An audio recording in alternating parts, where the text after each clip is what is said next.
Hello everyone. In this video we are going to see filter option in MS Excel. On the sheet 1 I have one table. By using this table we will see how to apply filter. Use of this filter is we can display the rows which we need and we can hide the row which we do not. So let's see how it works. So the filter option available in the data tab. In this data tab here we can see the filter button.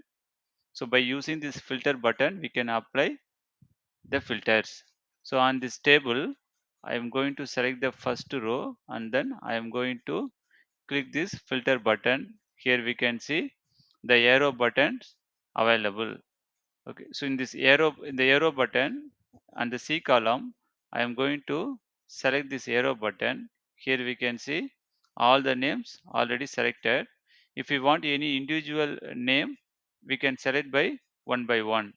I am going to unselect everything and I am going to select the first name Anil and then give OK. So here we can see the Anil row only available in the display. The rest of the rows hidden.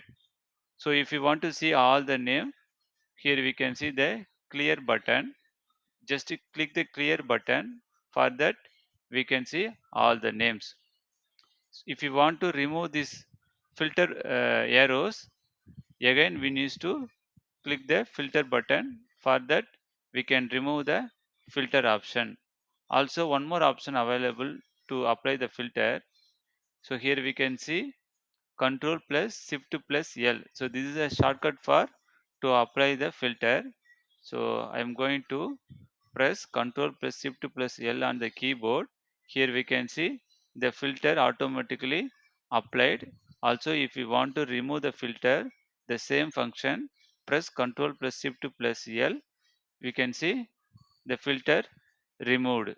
So this is how we should use filter in MS Excel. Thank you for watching, and if you like this video please share and subscribe.